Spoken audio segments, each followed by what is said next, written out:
Hello all. ఈరోజు ఒక easy, simple and tasty recipe చూపించబోతున్నాను. దీనికి చాలా తక్కువ ఇంగ్రీడియంట్స్‌తో అయిపోతుంది అండ్ చాలా క్విక్‌గా అయిపోతుంది. పెద్ద టైం కూడా పట్టదు. మనకి పొద్దున్నే లంచ్ బాక్సెస్ హడావిడి ఉంటుంది గదా! సో, ఈ రెసిపీ గనుక ట్రై చేశామంటే అసలు హడావిడి లేకుండా సింపుల్‌గా చేసేయగలుగుతాము. అదే మన దోసకాయ పచ్చడి. ఈ దోసకాయ పచ్చడికి నేను ఈ సైజ్ దోసకాయ తీసుకున్నాను. కొంచెం పండింది. ఇందులోకి ఒక 2 టమాటాలు, మన కారానికి సరిపడగా పచ్చిమిరపకాయలు, కొత్తిమీర, పల్లీలు, నువ్వులు, చింతపండు, జీలకర్ర, అలాగే ఒక వెల్లుల్లిపాయ. ఇవి పక్కన పెట్టేసుకొని ముందుగా దోసకాయ లోపల నుంచి గింజలన్నీ తీసేసి దాన్ని చిన్న చిన్న ముక్కలుగా కట్ చేసుకోవాలి. కొంతమంది గింజల్ని కూడా వేసుకుంటారు. అది వాళ్ళ ఇష్టము. అలాగే పొట్టు కూడా చాలా మంది తీయరు. ఎవరి ఇష్టం వాళ్ళదది. నేను ఇలాగే చేస్తున్నాను. దీనికోసం ఒక పాన్ తీసుకొని ఒక 4, 5 table spoons of oil AC, oil కొంచెం వేడెక్కగానే నువ్వులు, పల్లీలు, జీలకర్ర తీసుకున్నాం కదా, ఇవి వేసేయాలి. ఎక్కువ వేడెక్కితే మాడిపోతాయి కాబట్టి కొంచెం తక్కువ వేడి ఉన్నప్పుడు వేస్తే మొత్తం ప్రాసెస్ అయ్యేలోపు ఇవి మంచిగా వేగిపోతాయి. ఇవి ఒక 1 మినిట్ వేయించుకున్నాక ఇందులోకి మనం ముందుగా తీసుకున్నాం కదా పచ్చిమిర్చి, కారానికి సరిపడా, అవి వేసేయాలి. అవి వేసిన తర్వాత ఇందులోకి వెల్లుల్లి రెబ్బలు ఏదైతే తీసుకున్నామో మనము అవి కూడా వేసేయాలి.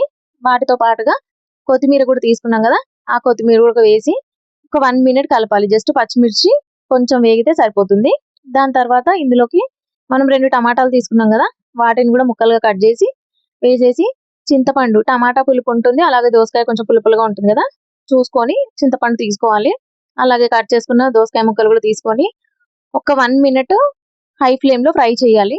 తర్వాత ఫ్లేమ్ తగ్గించుకొని ఇందులోకి పసుపు, అలాగే పచ్చడికి టేస్ట్ సరిపోయేంత ఉప్పు ఇప్పుడే వేసేసి, ఉప్పు వేయడం వల్ల కొంచెం తొందరగా మగ్గిపోతుంది కూడా. ఇప్పుడే ఉప్పు వేసేసి ఒకసారి కలిపేసి మూత పెట్టి మగ్గించుకోవాలి. తెలియని వాళ్ళు దోసకాయ మగ్గింది అని ఎలా అని చూడాలి అంటే, ఒక ముక్క దోసకాయని పక్కకు అనుకొని దాంట్లోనే దాన్ని స్పూన్తో ఇలా విరగొట్టి చూస్తే ఈజీగా విరిగిపోతే అది మగ్గిపోయినట్టు, లేదా ట్రాన్స్పరెంట్ అయిపోతే కూడా మగ్గిపోయినట్టే. అలాంటప్పుడు ఫ్లేమ్ ఆఫ్ చేసేసి అది చల్లగైనాక మిక్సీ జార్లో వేసుకొని మిక్సీ పట్టేసి తాలింపు పెట్టేసుకోవడమే. తాలింపులోకి రెగ్యులర్గా మనం తీసుకున్నట్టుగానే ఎండుమిర్చి, కరివేపాకు, జీలకర్ర, ఆవాలు ఇవి మాత్రమే వేయాలి. దీంతో పాటుగా చిటికెడు పసుపు వేసుకొని, పసుపు ఆల్రెడీ వేసాం కాబట్టి కొంచెం తక్కువే వేసుకొని, ఇప్పుడు మిక్సీ చేసుకున్న పచ్చడి ఒక్క 1 మినిట్ దీంట్లో వేసి ఫ్రై చేసుకోవాలి. జస్ట్ మనకి ఆ ఆయిల్తో పాటుగా ఆ తాలింపు ఫ్లేవర్ పడితే ఇంకా బాగుంటుంది పచ్చడి. కొంచెం ఇలా బరకగానే పట్టుకోవాలండి. అక్కడక్కడ చిన్న చిన్నగా పీసెస్ అవి తగులుతుంటే చాలా బాగుంటుంది పచ్చడి. అంతే. ఇప్పుడు ఒక్కసారి కలిపేసుకొని ఆయిల్ బాగా కలిసేదాకా కలిపేసుకొని, అక్కడక్కడ ముక్కలు కనిపిస్తున్నాయి కదా దోసకాయవి, అలా ఉంటే సరిపోతుంది. ఫ్లేమ్ ఆఫ్ చేసేసి దీన్ని దోస కానీ, రైస్ కానీ దేనికి సర్వ్ చేసుకున్నా చాలా బాగుంటుంది. ఒకసారి ట్రై చేసి నాకు ఎలా వచ్చిందో కమెంట్స్లో చెప్పండి. Thank you so much for watching. Please do subscribe to Bhargavi home hub.